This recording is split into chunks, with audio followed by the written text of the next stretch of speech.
धन व धर्म के ग्रह बृहस्पति 14 सितंबर 2021 को अपनी नीच राशि मकर में जा रहे हैं। यहाँ वह दो नीच भंग राजयोग भी बनाएंगे।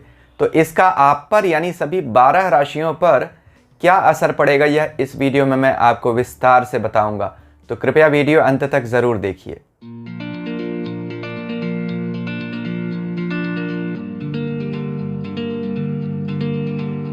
ओम नमः शिवाय। मैं अंशुमान आपका स्वागत करता हूं। धर्म, धन, भाग्य के ग्रह बृहस्पति 14 सितंबर 2021 को कुंभ राशि से नीचे आकर अपनी नीच राशि मकर में जा रहे हैं, जहां वह 21 नवंबर 2021 को पुनः अपनी कुंभ राशि में, जहां वह अभी तक बैठे हुए हैं, वहां चले जाएंगे। देखिए, बृहस्पति की नीच राशि है मकर। इसका आप पर यानी सभी 12 राशियों पर क्या प्रभाव पड़ेगा 14 सितंबर से लेकर 21 नवंबर तक, यह इस वीडियो में हम विस्तार से जानेंगे। क्या बृहस्पति पूरे 2-2.5 महीने एक ही स्थिति में रहेंगे? नहीं। बृहस्पति 14 सितंबर से लेकर 18 अक्टूबर तक वक्री गति में रहेंगे मकर राशि में, यानी कुंभ से भी वो पीछे की तरफ आ रहे हैं। वक्री यानी ग्रह पीछे की चाल चल रहा है। तो 18 अक्टूबर तक वह वक्री स्थिति में मकर राशि में रहेंगे। 18 अक्टूबर से लेकर 20 नवंबर तक वह मार्गी गति में रहेंगे, जहां वह कुंभ राशि में 21 नवंबर को चले जाएंगे। तो बृहस्पति की चाल भी दो है, एक ही चाल में नहीं रहेंगे इस राशि में। तो बृहस्पति के परिणाम भी दो तरह से मिलेंगे और दोनों ही बड़े मजबूत परिणाम होंगे। देखिए, वक्री स्थिति में है, वक्री ग्रह अचानक परिणाम देता है, और अगर आपकी अपनी जन्म कुंडली में भी कहीं वक्री स्थिति में हुआ तो कुछ बड़े बदलाव वाले परिणाम आएंगे, कुछ बड़ी घटनाएं ज़रूर होंगी। इस बात का भी ध्यान रखना पड़ेगा कि बृहस्पति के इस राशि परिवर्तन का किन राशियों पर अधिक प्रभाव पड़ेगा या किन लोगों पर अधिक प्रभाव पड़ेगा। देखिए, वैसे तो सभी 12 राशियों पर इसका प्रभाव पड़ेगा ही, लेकिन जिनकी भी बृहस्पति या शनि की महादशा व अंतरदशा चल रही है, या धनु मकर कुंभ जिनकी शनि की 7.5 चल रही है, उन पर इसका प्रभाव बाकी लोगों के मुकाबले अधिक आएगा। यह भी ध्यान रखिए कि यहाँ बृहस्पति अभी धनिष्ठा नक्षत्र में गोचर कर रहे हैं। धनिष्ठा मंगल का नक्षत्र है, धन देने के लिए अच्छा नक्षत्र होता है। बृहस्पति मकर राशि में जा रहे हैं, जहाँ वह नीच भंग राजयोग बना रहे हैं। मकर में बृहस्पति अगर नीच भंग करें तो धन देते हैं, क्योंकि मकर पृथ्वी तत्व की राशि है, हमारे काल पुरुष कुंडली के 10वें भाव की, कर्म की, और कर्म से ही हम धन का उपार्जन करते हैं। तो ऐसा नहीं कि नीच राशि में ग्रह सिर्फ बुरे परिणाम ही देता है, अगर नीच भंग हुआ तो अच्छा भी देता है। धनिष्ठा जिसके स्वामी मंगल हैं, उस पर बृहस्पति की दृष्टि रहेगी 9वीं, जब वह यहाँ 14 सितंबर से 18 अक्टूबर तक रहेंगे, और 18 अक्टूबर को तो मंगल की दृष्टि रहेगी उन पर 4थी। तो गुरु और मंगल दोनों में नक्षत्र स्तर पर सूक्ष्म संबंध स्थापित हो गया। अभी 12 राशियों का राशिफल जानने से पहले कुछ बातों पर विचार करना बहुत आवश्यक है, नहीं तो आपको अपना राशिफल समझने में आसानी नहीं होगी। देखिए, अभी शनि और गुरु दोनों ही मकर राशि में वक्री हो रहे हैं। वक्री ग्रह अचानक व बड़े बदलाव वाले परिणाम देते हैं। पूरे 59 ईयर्स बाद ऐसा हो रहा है कि गुरु और शनि मकर में ही वक्री हो जाएं। बड़े बदलाव देखने को मिलेंगे, चाहे वह विश्व स्तर हो या व्यक्ति स्तर पर हो। अब सारावली एक ज्योतिष का प्राचीन ग्रंथ है, वह कहता है कि वक्री ग्रह बड़े ठोस परिणाम देता है और अचानक भी परिणाम देता है। इसके 5वें अध्याय के 38वें श्लोक में लिखा हुआ है, क्वचित राज्यम क्वचित पूजाम क्वचित द्रव्य क्वचित यश ददाति विहिगश्चित्रम चेष्टा वीर समन्वितः। यानी वक्री ग्रह कभी राज्य देता है, कभी जंगल में ले जाता है, कभी धन देता है, कभी निर्धन बना देता है। इसमें चेष्टा बल बहुत ज़्यादा होता है। यही महर्षि पराशर भी कहते हैं। कई तरह के बलों की चर्चा हो जाती है ग्रहों के लिए, उसमें चेष्टा बल सबसे बड़ा बल माना जाता है, सबसे अधिक प्रभावशाली। सारावली के अगले श्लोक में 5वें अध्याय के 39वें श्लोक में कहा गया, वक्रणस्तु महावीर्याः शुभा राज्य प्रदा ग्रहाः पापा व्यसनिनाम पुंसाम कुर्वन्ति च वृथाटनम। यानी वक्री ग्रह कभी तो राज्य दे देते हैं और कभी जंगल में घुमा देते हैं। तो अब आपकी कुंडली में राज्य मिलेगा या जंगल मिलेगा, यह तो निर्भर करता है कि कुंडली में बृहस्पति और शनि दोनों की स्थिति कैसी है।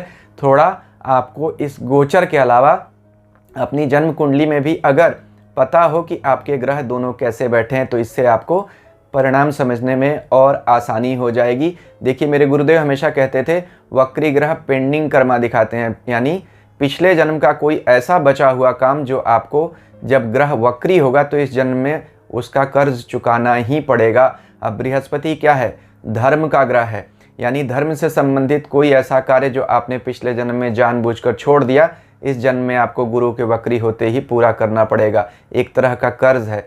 इसीलिए वक्री की स्थिति में लोगों के जीवन में बहुत बार ठहराव भी देखने को मिलते हैं। हम जो काम करने जाते हैं उसमें हमें असफलता भी देखने को मिलती है, या अंत समय में जाकर बिल्कुल ही बदलाव हो जाते हैं।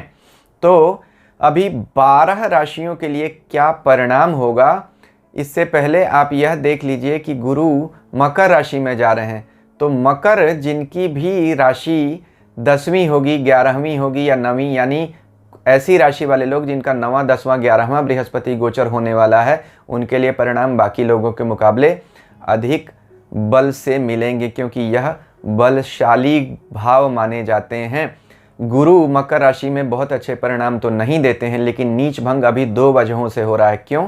गुरु वक्री हैं, तो वक्री ग्रह भी अपना नीच भंग कर लेते हैं, और चूंकि शनि भी मकर राशि में बैठे हुए हैं तो उस वजह से भी गुरु का नीच राशि भंग हो रहा है। गुरु अध्ययन से उत्पन्न ज्ञान है और शनि अनुभव से उत्पन्न ज्ञान है, इसीलिए गुरु लॉफ्टी आइडियाज़ दिखाता है। किताबों से आया हुआ ज्ञान है ना, लॉफ्टी आइडियाज़ है। और वहीं शनि कर्म करके ज्ञान को देते हैं, यानी संघर्ष से उत्पन्न ज्ञान, ट्रायल एंड एरर से उत्पन्न ज्ञान। तो अगर आपकी कुंडली में बृहस्पति और शनि अच्छे हैं, तब तो यह गोचर जब दोनों मिलेंगे तो एक दूसरे को समन्वय देंगे, कॉम्प्लीमेंट करेंगे, सहयोग देंगे, बड़ा अच्छा हो जाएगा आपके लिए। लेकिन अगर बुरे हैं तो फिर यही आपस में टकराव देंगे। 2 अलग अलग विपरीत विचारधारा के ग्रह हैं, यानी जीवन 2 अलग विचारधाराओं में बनने लगेगा, बहने लगेगा और असमंजस की स्थिति बन जाएगी। अच्छा है तो किताबी ज्ञान और ज़मीनी अनुभव दोनों मिल जाएगा। बेस्ट एडमिनिस्ट्रेटर्स जो होते हैं उनकी कुंडली में गुरु और शनि इकट्ठा होते हैं, चाहे वह किसी कंपनी के CEO हों, मैनेजर हों या किसी मठ के महंत। तो यहाँ यह जानना ज़रूरी है कि यह गोचर और यह जुड़ाव अच्छा भी होता है और बुरा भी होता है। मकर में बृहस्पति नीच के होते हैं। क्यों?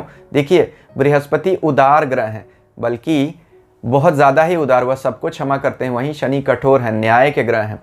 तो किसको कितना मिलना चाहिए ठोक बजा कर देते हैं। इसीलिए यह काल पुरुष की कुंडली की 10वें भाव की राशि आती है। 10वां भाव दुनियादारी का भाव होता है, कर्म का भाव। जो जितना करेगा उसको उतना ही मिलेगा, चाहे अच्छा चाहे बुरा, यह शनि कहते हैं। वहीं बृहस्पति धर्म के यानी 9वें घर के मालिक हैं। मंदिर में जाएंगे तो सबको प्रसाद मिलेगा। ऐसा नहीं कहा जा सकता है कि यह आदमी अच्छा नहीं है तो इसको प्रसाद नहीं मिलना चाहिए। वहाँ सभी एक समान हैं, वहाँ सब पर ही करुणा होती है। बृहस्पति इसी वजह से मकर राशि में जाकर नीच हो जाते हैं, क्योंकि काल पुरुष कुंडली में बृहस्पति 9वें घर में यानी धर्म के घर में धनु राशि में होते हैं, अपनी राशि में। वहाँ से जब नीचे उतरेंगे मकर राशि में तो स्वयं अपना घर छोड़कर वह नीच जाएंगे और दुनियादारी के घर में चले जाएंगे। अब बृहस्पति दुनियादारी के प्लैनेट नहीं है, बृहस्पति पढ़ने पढ़ाने धर्म के ग्रह हैं। यह ऐसे ही है जैसे किसी साधु को खेत में हल जोतने के लिए कह दिया जाए, साधु का काम नहीं है। इसलिए बृहस्पति 10वें घर में या 10वीं राशि में अपने आप को असहज महसूस करते हैं। लेकिन ऐसा तो हो नहीं सकता कि बृहस्पति हमेशा अपनी ही राशियों में रहें। सृष्टि का यह नियम है कि सबको घूमते हुए सब तरह की स्थितियों में जाना ही है। यह नियम ग्रहों पर भी लागू होता है। इसीलिए बृहस्पति 10वें घर में जाकर बहुत अच्छा नहीं परिणाम देते। हाँ, धन के लिए बहुत अच्छे हो जाते हैं। क्यों? क्योंकि दूसरा, छठा, 10वां यह पृथ्वी तत्व के ग्रह हैं, यह धन के लिए अच्छे माने जाते हैं। तो बृहस्पति यहाँ इसलिए भी नीच माने जाते हैं क्योंकि प्रैक्टिकल हो जाते हैं। वह शनि की तरह ही व्यवहार करने लगते हैं। शनि जैसे बोलता है, जिसने जैसा किया वैसा मिलेगा, वैसे ही बृहस्पति कहते हैं जैसा करोगे उतना ही मिलेगा। तो जो उनका धर्म और धन और करुणा और दया का भाव है उसमें वह प्रैक्टिकलिटी ले आते हैं। पैसे कमाने के लिए अच्छा होता है दुनियादारी के लिए अच्छा होता है, लेकिन बृहस्पति जब मकर में जाते हैं तो लोगों में धर्म का बल कम हो जाता है। इन बातों का आपको विशेष ध्यान रखना पड़ेगा। अगर आप इस गोचर से बेहतरीन परिणाम लेना चाहते हैं तो धर्म का बल कम न होने दीजिए। अब 12 राशियों पर विचार करेंगे। उससे पहले अगर अभी तक आपको मेरा वीडियो अच्छा लग रहा है तो कृपया मेरे चैनल को सब्सक्राइब कर दीजिए और आगे ऐसे ही वीडियोस देखने के लिए बेल आइकन को ज़रूर दबा दीजिएगा। बृहस्पति 2021 में वक्री होकर 12 राशियों को क्या परिणाम दे रहे हैं, इस पर मैंने एक वीडियो अलग से बनाया है जिसका स्क्रीनशॉट अभी आप देख रहे हैं। इस वीडियो का लिंक इस वीडियो के ख़त्म होने पर एंड स्क्रीन पर आपको दिख जाएगा, उसे भी आप देख सकते हैं। तो आइए अभी सभी 12 राशियों का राशिफल शुरू करते हैं। मेष राशि से शुरुआत करते हैं। मेष राशि के लिए बृहस्पति उनके 10वें भाव से गोचर करेंगे। 10वां भाव कर्म स्थान है, जहां कर्म के देवता शनि के साथ मिलकर बैठे हुए हैं और वक्री हैं बृहस्पति। तो जैसा मैंने कहा था, वक्री ग्रह कोई नई बड़ी शुरुआत या उलझन भी कह सकते हैं देते हैं। तो कोई ऐसा फैसला नौकरी या काम के सिलसिले में आपके सामने आकर खड़ा हो जाएगा जिसे आपको लेना ही पड़ेगा, जो आप पहले से टाल रहे थे। तो कोई बड़ा बदलाव आपके कार्यस्थल पर हो सकता है। हाँ, कहीं दूर जाने के योग बनते हैं। ट्रांसफ़र भी हो सकता है कुछ लोगों का इस गोचर के दौरान। संतान को लेकर कुछ आपको उलझन बढ़ सकती है, लेकिन बृहस्पति यहाँ से अपनी नवी दृष्टि से रोग शत्रु भाव को देख रहे हैं। तो उनमें आपको अगर कुछ पुरानी बीमारियां चल रही थीं या समस्याएं चल रही थीं, पैसे को लेकर कोई लोन की वजह से तकलीफ चल रही थी, तो बृहस्पति इस दशा में आपको धन देने वाले हैं। धन का सही उपयोग कीजिएगा, अपने पुराने कर्ज चुका दीजिए। इसीलिए कहते हैं बृहस्पति की दृष्टि जहाँ भी जाती है वहाँ अमृत होता है। तो नवी दृष्टि से जब वह छठे भाव को देखेंगे तो आपके कर्जों में और रोग में कमी आएगी। यहाँ से बृहस्पति राहु को भी देख रहे हैं अपनी 5वीं दृष्टि से। तो राहु जो अभी आपके दूसरे वाणी भाव में बैठकर वाणी में कठोरता और कटुता दे रहे हैं और पारिवारिक कुछ उलझने भी बढ़ा रहे हैं, उनमें राहु 5वीं दृष्टि से देखकर शांति करेंगे। 7वीं दृष्टि से आपके हृदय स्थान को भी कुछ चैन ज़रूर देगा। लेकिन जैसा मैंने कहा, बृहस्पति वक्री हैं तो कार्यस्थल पर कोई नया बड़ा बदलाव हो सकता है। हाँ, जब वक्री स्थिति से निकलकर मार्गी हो जाएंगे 18 अक्टूबर तक, तो अगर आप कुछ प्लान बना रहे थे वक्री स्थिति में, उसे एग्जीक्यूट करने का टाइम आ सकता है। लेकिन फिर भी मैं कहूँगा, नीच राशि में कोई भी ग्रह हो, चाहे वो वक्री ही क्यों ना हो, चाहे नीच भंग क्यों ना हो रहा हो, वह आपको कठिन परिस्थितियों में ज़रूर डालता है। तो संभल कर अपने निर्णय लीजिएगा, खासतौर पर अपने नौकरी और व्यापार से संबंधित। वृष राशि वाले लोगों के लिए साधना का समय है। बृहस्पति और शनि दोनों ही धर्म के ग्रह और आपके धर्म के घर से यानी 9वें भाव से गोचर कर रहे हैं। बृहस्पति आपकी राशि के अकारक ग्रह हैं, यानी अष्टमेश हैं। अष्टम स्थान समस्याओं को दिखाता है और समस्याओं के घर का मालिक अगर वक्री भी हो गया तो समस्याएं बढ़ सकती हैं। खास तौर पर स्वास्थ्य संबंधी समस्याएं बढ़ सकती हैं। गले व हाथ के रोगों से आपको तकलीफ आ सकती है, सावधान रहिएगा। हालांकि काम धंधे के लिए बृहस्पति बुरे नहीं हैं। पैसे को लेकर कुछ उलझन बढ़ सकती है, लेकिन इवेंचुअली ऐसा लगता है कि पैसे में आपको, अगर आपने अपने निर्णय सही लिए तो कुछ एक्सपेंशन दिखता है। जो लोग व्यापारी वर्ग के व्यक्ति हैं उनके लिए कुछ नया काम बढ़ाने का योग ज़रूर दिखता है। हाँ, प्लानिंग करके अगर आप ऐसा करेंगे तो अच्छा रहेगा। ऑल ऑफ ए सडन कोई बड़ा निर्णय लेने से बचें या उसको एग्जीक्यूट इम्प्लीमेंट करने से बचें, नहीं तो अष्टम स्थान के मालिक बृहस्पति आपको कॉम्प्लिकेशंस बहुत बढ़ा देंगे। कहीं लंबी यात्रा पर जाने के योग तो ज़रूर बनते हैं। तो बहुत सारे लोग घूमने फिरने के लिए जा सकते हैं। खास तौर पर बृहस्पति और शनि जैसे ग्रहों का आपके धर्म स्थान मंदिर के भाव से गोचर करना लंबी तीर्थ यात्राओं, लीजर ट्रैवल या स्पिरिचुअल पिलग्रिमेजेस पे ले जाता हुआ दिखाई दे रहा है। संतान से आपको कुछ अच्छे समाचार सुनने को ज़रूर मिलेंगे। मंत्र जितना करेंगे उतना आपको लाभ होगा। खास तौर पर बृहस्पति का मंत्र, भगवान विष्णु का मंत्र ओम नमो भगवते वासुदेवाय 5वें भाव और 9वें भाव से जब भी बृहस्पति का गोचर हो, कुछ समस्याएं आनी भी अगर हैं, इस मंत्र का जाप करेंगे तो प्रारब्ध की वो समस्याएं बहुत हल्के रूप में आकर चली जाएंगी, आपको परेशान नहीं करेंगी। तो वृष राशि वाले लोगों के लिए यह मिला जुला गोचर कहा जा सकता है। मिथुन राशि वाले लोगों के लिए बृहस्पति का गोचर उनके 8वें भाव से हो रहा है। 8वां भाव अचानक लाभ व अचानक हानि दोनों ही दिखाता है। अब यहाँ नीच भंग हो रहा है, तो यह दोनों ही स्थितियाँ आपके सामने खड़ी रहेंगी। आप अचानक फ़ायदा भी आएगा और अचानक जो आपने सोचा भी नहीं था उन कामों में आपको नुकसान हो जाएगा। आपके लिए बृहस्पति आपके 7वें व 10वें भाव के स्वामी हैं। कर्म और व्यापार से गहरा संबंध है आपके बृहस्पति का, आपके कर्मेश हैं, यानी लॉर्ड ऑफ प्रोफेशन। तो प्रोफेशन में आपको कोई बड़े बदलाव देखने को मिल सकते हैं। बहुत सारे लोगों की नौकरी में बदलाव हो सकता है, या रेस्पॉन्सिबिलिटीज़ बदल सकती हैं, या काम के क्षेत्र में आपको नई जगह पे जाने को भी कहा जा सकता है। जैसे शॉर्ट ट्रांसफ़र्स हो सकते हैं, आपको इसके लिए तैयार रहना चाहिए। जो लोग भी फाइनेंशियल सेक्टर्स में काम करते हैं, कहीं शेयर मार्केट में हैं या बैंकिंग प्रोफेशंस में हैं, उनको इस गोचर का अच्छा लाभ देखने को मिल सकता है। जब बृहस्पति मार्गी हो जाएंगे तब स्थितियां कुछ अनुकूल होती हुई दिख रही हैं, तो सावधानी से अपने निर्णय लीजिएगा इस गोचर में। कर्क राशि वाले लोगों के लिए बृहस्पति उनके भाग्य के स्वामी हैं। अब भाग्य के स्वामी का नीच होना और फिर नीच भंग होना, यह ऐसा दिखाता है कि पहले आपको अपने भाग्य को लेकर बड़ी उठापटक देखने को मिलेगी, फिर अगर आपने सावधानी व सूझबूझ से अपने निर्णय लिए, घबराए नहीं, तो यह बृहस्पति आपको थाम भी लेगा, यानी रास्ता आगे का निकाल कर दे देगा। लेकिन जीवन साथी के स्वास्थ्य को लेकर आपको कुछ बड़ी उलझन आती हुई दिख रही है, या जीवन साथी के अपने करियर या उनके अपने जीवन में भी उनको तनाव का सामना करना पड़ सकता है।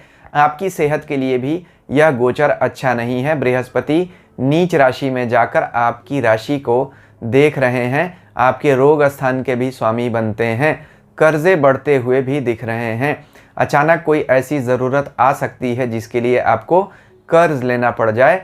तो जो लोग भी व्यापार के लिए कोई नया एक्सपेंशन करना चाहते हैं, उनके लिए सूझबूझ की बात यह होगी कि वह कोई ना कोई लोन अप्लाई कर दें। ग्रह का गोचर भी, यह बुरा रिजल्ट भी कट जाएगा और आपका काम भी हो जाएगा। पब्लिक इमेज को लेकर विशेष तौर पर सतर्क रहने की ज़रूरत है। कुछ ऐसी बातें हो सकती हैं जिनसे आपकी इमेज डेंट हो सकती है, सावधान रहिए। यानी अपने चरित्र का विशेष तौर पर आपको ध्यान रखना पड़ेगा। धर्म का बल आपका कम हो रहा है। अगर आपने सूझबूझ नहीं दिखाई, अगर आप अपने व्यवहार में शालीनता नहीं रख सके, तो फिर आपके लिए इमेज को लेकर बड़ी प्रॉब्लम हो जाएगी। कुछ इल्ज़ाम भी आप पर लग सकते हैं, तो सावधान रहिएगा। जीवन साथी को लेकर कुछ तनाव होगा। हाँ, काम ऐसा कुछ दिखता है कि कोई नया काम आप शुरू कर सकते हैं या उस बारे में प्लानिंग ज़रूर बना सकते हैं। कोई अगर विशेष दूर की यात्रा करना चाहते हैं या जो लोग भी विदेश जाकर बसना चाहते हैं, उनके लिए अच्छा समय है। वह ट्राई कर सकते हैं, पीआर या वीज़ा के लिए उनका काम बन जाएगा। तो मिला जुला गोचर कहा जा सकता है कर्क राशि वाले लोगों के लिए।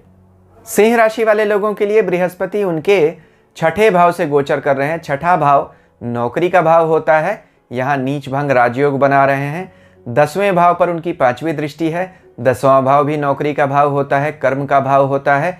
तो यानी बृहस्पति आपके कर्म को बहुत बड़े रूप में प्रभावित करने जा रहे हैं। इस गोचर से आपके लिए एक विपरीत राजयोग भी बना रहे हैं, क्योंकि आपके 8वें भाव के स्वामी हैं और 6ठे भाव में आकर बैठ रहे हैं।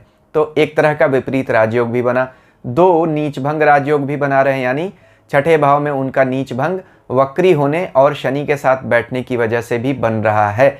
तो सिंह राशि वाले लोगों के लिए बृहस्पति बहुत बड़े इम्पैक्ट वाले रिजल्ट्स लेकर आ रहे हैं।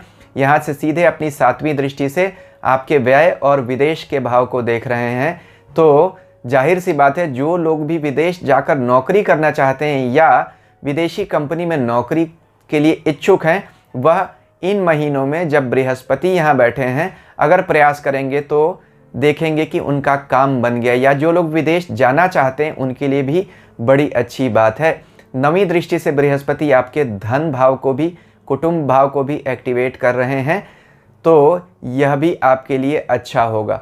तो बृहस्पति हालांकि सेहत को लेकर आपको कुछ तकलीफ़ें दे सकते हैं।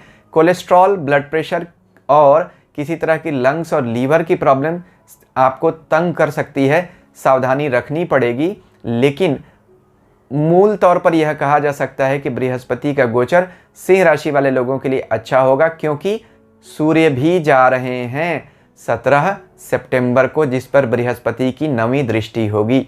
तो बृहस्पति की नवीं दृष्टि जब आपके राशि के स्वामी के ऊपर होगी, तो जो उनके मित्र भी हैं, तब तो यह परिणाम और ज़्यादा मजबूती से मिलने लगेंगे। तो यूँ कहा जा सकता है कि 17 सितंबर से लेकर 16-17 अक्टूबर तक, जब बृहस्पति की पूर्ण दृष्टि भी रहेगी और यहाँ सूर्य रहेंगे कन्या राशि में, आपकी राशि के स्वामी, तो आपको इन रिजल्ट्स में पक्का अनुभव मिलेगा ही मिलेगा। यानी जो बातें मैंने बोली हैं वो आपके साथ निश्चित तौर पर होंगी। देख लीजिए, अगर आपकी स्वयं की कोई अच्छी दशा चल रही है तो बृहस्पति का यह गोचर आपको अच्छे परिणाम देकर जाएगा।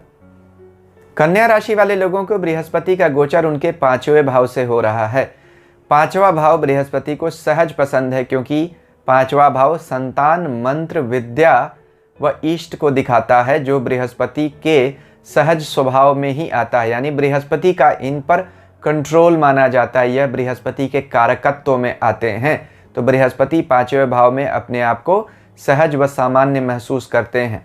तो चाहे वहाँ यहाँ अपनी नीच राशि में भी हों, तब भी परिणाम अच्छा देते हैं। और यहाँ तो उनका नीच भंग भी हो रहा है।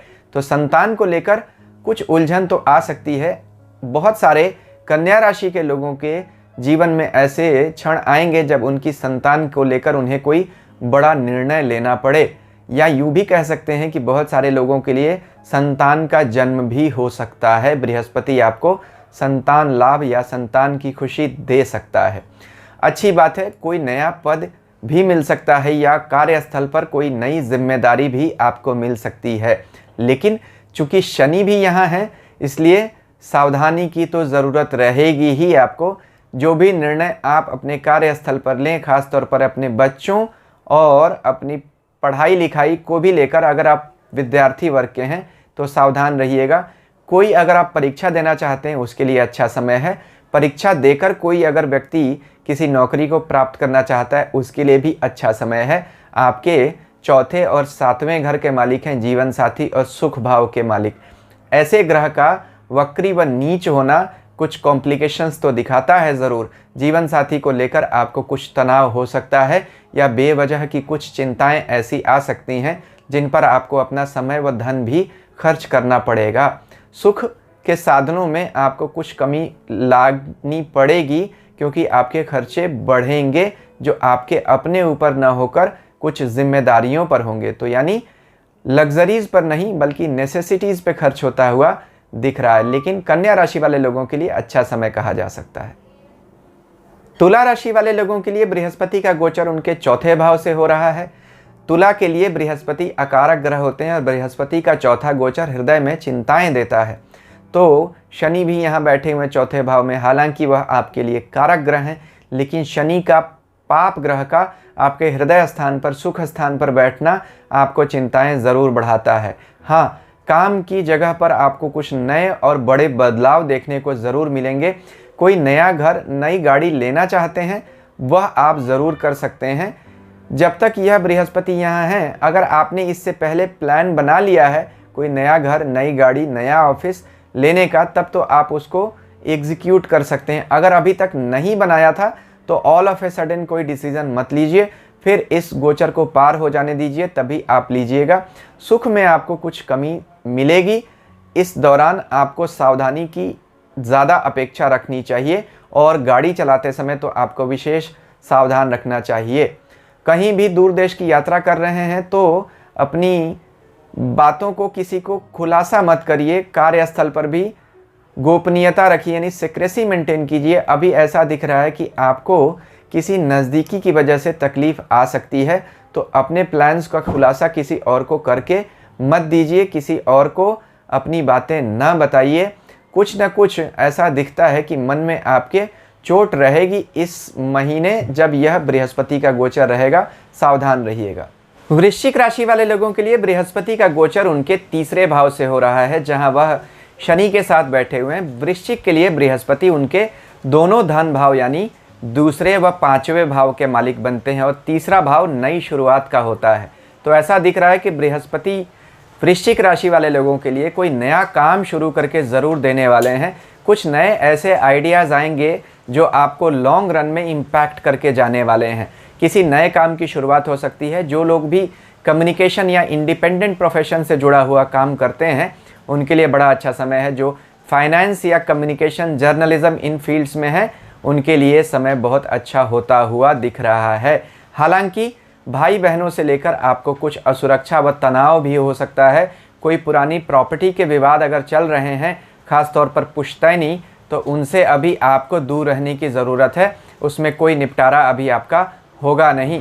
सावधान रहिएगा। वृश्चिक राशि वाले लोगों के लिए समय तो अच्छा है, लेकिन निश्चित तौर पर बिना कॉम्प्लिकेशंस के यह समय अच्छा आने वाला नहीं है। तो कोई भी काम जो शुरू करना चाहते हैं, क्या कहता है गुरु, जब वक्री होगा तब आपको उसकी प्लानिंग बनानी चाहिए। यानी 14 सितंबर से लेकर 18 अक्टूबर तक और 18 अक्टूबर से लेकर 20 नवंबर तक जब बृहस्पति मार्गी हो जाएंगे तब आपको उस पर इम्प्लीमेंट करने की शुरुआत करनी चाहिए। तो वृश्चिक राशि वाले लोगों, संभल कर इस गोचर को हैंडल करिएगा। धनु राशि वाले लोगों के लिए बृहस्पति का गोचर उनके दूसरे भाव से हो रहा है। धनु की राशि के स्वामी हैं बृहस्पति और आपकी राशि की 7.5 भी चल रही है। तो बृहस्पति का राशि स्वामी का नीच होना बहुत अच्छा तो नहीं माना जा सकता, लेकिन फिर भी अभी नीच भंग राजयोग बना रहे हैं और शनि के साथ आ जाने से शनि के उपद्रव में कमी कर देंगे। बृहस्पति अपनी 7वीं दृष्टि से आपके 8वें भाव को देखेंगे। तो जहां से समस्याएं आपके जीवन में अभी आ रही हैं, क्योंकि समस्याएं 8वां भाव ही देता है, उसमें आपको लगाम लगती हुई दिखेगी। तो यूं कहा जा सकता है कि बृहस्पति का यह राशि परिवर्तन धनु राशि वाले लोगों के लिए उनके शनि की 7.5 से उनको कुछ हद तक राहत ज़रूर दिलाएगा। लेकिन पारिवारिक स्तर पर कुछ आपको नई ऐसी परिस्थितियां उत्पन्न होती हुई दिखाई देंगी जिन्हें आपको हल करने में तकलीफ़ें बहुत आने वाली हैं। अपनी वाणी पर विशेष तौर पर लगाम लगा कर रखिए। किसी को उधार देने की आवश्यकता बिल्कुल नहीं है। अगर आप किसी को कुछ पैसा उधार देते हैं तो फिर यूँ समझिए कि आप भूल जाइएगा, वह पैसा वापस नहीं आने वाला है। दान की तरह पैसा दीजिए और भूल जाइए। तो यहाँ कुछ नई चीज़ें शुरू होती हुई दिख रही हैं। खास तौर पर जो लोग व्यापारी वर्ग के व्यक्ति हैं उनके लिए तो ऐसा दिख रहा है कि कोई नया काम शुरू हो सकता है। धनु राशि वाले लोगों के लिए बृहस्पति का गोचर उनकी राशि के स्वामी का नीच जाना अच्छा तो नहीं है, लेकिन नीच भंग राजयोग कोई ऐसी नई चीज़ शुरू करा रहा है जिसके बारे में अभी आपने सोचा भी नहीं है। मकर राशि वाले लोगों के लिए बृहस्पति का गोचर उनको शनि की 7.5 से तो कुछ हद तक राहत ज़रूर दे देगा, क्योंकि बृहस्पति शनि के साथ बैठकर शनि को शांत करते हैं। लेकिन मकर राशि के लिए बृहस्पति उनके अकारक ग्रह बनते हैं। तीसरे और 12वें दोनों ही व्यय भावों के या तकलीफ़ों के घर के और ख़ास तौर पर रोग भाव के स्वामी बनते हैं। उनका आपकी राशि के ऊपर नीच होकर बैठना, भले ही वह नीच भंग क्यों ना हो, आपको रोग और खर्चे से तकलीफ़ देते हुए दिख रहे हैं। जीवन साथी को भी कुछ तकलीफ़ आ सकती है, लेकिन जीवन साथी के अपने कार्य क्षेत्र में उनको ज़रूर उछाल देखने को मिलेगा। यह एक अच्छी बात है। जो लोग विदेश जाना चाहते हैं उनके लिए बड़ा अच्छा समय है। पक्का अगर आप इस पीरियड में विदेश जाना चाहते हैं, पीआर और वीज़ा का प्रोसेसिंग करना चाहते हैं, तो आप कर लीजिए। आपके लिए इसके लिए तो समय अच्छा है। लेकिन मकर राशि वाले लोगों के लिए खर्च बहुत ज़्यादा बढ़ रहा है। बढ़ते हुए खर्चों से आप परेशान रहेंगे और कुछ खर्चे आपके रोग पर आपको करने पड़ेंगे, रोगों की शांति के लिए। तो मकर राशि वाले लोगों के लिए बृहस्पति का गोचर उन्हें संभल कर रहने की सलाह दे रहा है। हाँ, संतान के लिए कुछ अच्छी न्यूज़ ज़रूर दिखती है। संतान के पक्ष से आपको लाभ होगा, या यूँ कहें कि बहुत सारे बृहस्पति के इस गोचर की वजह से बहुत सारे लोगों को संतान का लाभ भी हो सकता है, संतान जन्म भी हो सकता है। तो मकर राशि वाले लोगों के लिए मिले जुले परिणाम ही दिखते हैं। कुंभ राशि वाले लोगों के लिए बृहस्पति का गोचर उनके 12वें भाव से हो रहा है। शनि के साथ बैठकर शनि की 7.5 के बुरे प्रभाव में कुछ कमी तो ज़रूर कर देंगे और आपकी चिंताओं को कुछ कम करेंगे, मानसिक उद्विग्नता कुछ कम होगी। लेकिन चूंकि यहाँ बृहस्पति आपके दोनों धन भाव के स्वामी हैं और आपके खर्चे के घर में बैठे हुए हैं, तो आपका खर्च बढ़ा रहे हैं। एक ही फायदा है कि 12वें घर में ऐसा बृहस्पति अगर वह नीच राशि में हो और 12वें घर का मालिक भी वहीं बैठा हो तो विदेश यात्रा के लिए बड़ा अच्छा होता है। तो जो लोग बाहर जाना चाहते हैं, बसना चाहते हैं, उनके लिए अच्छा समय है। जो लोग हायर स्टडीज़ के लिए बाहर जाना चाहते हैं वह अप्लाई करेंगे तो उनका काम बन जाएगा निश्चित तौर पर। लेकिन इसके अलावा बाकी मामलों में बृहस्पति आपके खर्चे बढ़ा देंगे। रोगों से आपको विशेष तौर पर सावधान रहने की ज़रूरत रहेगी। हालांकि 12वां घर मंदिर का घर है, दान का घर है, तो आपको कभी भी अगर समस्या आए बृहस्पति के इस गोचर में तो आप मंदिर में जाकर कुछ धन का दान कीजिए, इससे आपकी समस्या दूर हो जाएगी। 12वां गोचर बृहस्पति का धर्म में रुचि बढ़ाता है, लेकिन चूंकि यहाँ बृहस्पति नीच राशि में है इसलिए आपका धर्म से मन दूर भागेगा। अगर आप ऐसी परिस्थिति में अपने आप को धर्म से जोड़कर रख सकें तो यही गोचर आपके लिए बड़े अनुकूल परिणाम भी लेकर आता हुआ दिख रहा है। मीन राशि वाले लोगों के लिए बृहस्पति उनके 11वें भाव से गोचर करेंगे। 11वां भाव इच्छा पूर्ति का होता है। महर्षि पराशर कहते हैं कि 11वें भाव में चाहे ग्रह नीच राशि में ही क्यों न बैठा हो, आपको लाभ ही देता है, क्योंकि यह लाभ का घर है और बृहस्पति धन के स्वामी है। तो यूं कहा जाए कि आपकी राशि के स्वामी जो अभी 12वें व्यय भाव में चल रहे थे वह अब आय भाव में चलने लगेंगे, और जब वक्री रहेंगे तो आपको कुछ ऐसे नए कॉन्टैक्ट्स ज़रूर दिला सकते हैं जिनका आपको फ्यूचर में फ़ायदा होगा। तो मीन राशि वाले लोगों के लिए पैसे कमाने का अच्छा अवसर आता हुआ दिख रहा है। हालांकि ऐसा कहा जा सकता है कि राशि के स्वामी नीच हो रहे हैं तो कुछ परेशानियां, कुछ कॉम्प्लिकेशंस तो बढ़ेंगी। खास तौर पर संतान को लेकर आपको कुछ चिंताएं आएंगी। व्यवसाय में भी, नौकरी के क्षेत्र में कुछ ऐसी जिम्मेदारियां आपको मिलेंगी जो आपको पसंद नहीं आएंगी या आपका वर्कलोड बढ़ जाएगा। तो यहाँ इस मामले में आपको बृहस्पति कुछ तंग करते हुए दिख रहे हैं। लेकिन फिर भी चूंकि 11वें भाव से गोचर कर रहे हैं तो 11वां भाव आपके मित्र वर्ग का होता है। तो आपके बहुत सारे ऐसे काम जो आप अपने दोस्तों के या कॉन्टैक्ट्स के सहयोग से कर सकते हैं, कर लीजिए। आपको इस समय अपनी पब्लिक इमेज की वजह से अच्छा फ़ायदा मिलेगा। और जो लोग लाइजनिंग का काम करते हैं, फाइनेंस के सेक्टर में हैं, उनके लिए विशेष अच्छा समय कहा जा सकता है। जीवन साथी के लिए भी अच्छा समय कहा जा सकता है। तो मीन राशि वाले लोगों के लिए मिला जुला परिणाम मिलता हुआ दिख रहा है। हाँ, चूंकि बृहस्पति की 7वीं दृष्टि आपके 5वें मंत्र भाव पर है, तो मंत्र से जितना जुड़े रहेंगे बृहस्पति के, या पूजा पाठ जितना करते रहेंगे खासतौर पर बृहस्पतिवार के दिन, उतना आपको यह गोचर शुभ ही परिणाम देगा। नहीं तो चूंकि राशि के स्वामी नीच हो रहे हैं, बहुत कुछ अशुभता भी आ सकती है जो अचानक और अप्रत्याशित ही आएगी। अभी आप गुरु वक्री का जो वीडियो स्क्रीन पर देख रहे हैं यह भी देख लीजिएगा। सभी 12 राशियों के लिए गुरु वक्री होकर खासतौर पर क्या परिणाम देंगे, इसमें आपको स्पष्ट समझ में आ जाएगा। तो इस वीडियो में मैंने आपको वक्री और मार्गी दोनों के परिणाम बताए हैं। वक्री के लिए दूसरे वीडियो को देख लीजिए। ईश्वर हम सबका कल्याण करें। अगर आपने मेरा चैनल सब्सक्राइब नहीं किया है तो उसे भी कर दीजिए। हरिओम।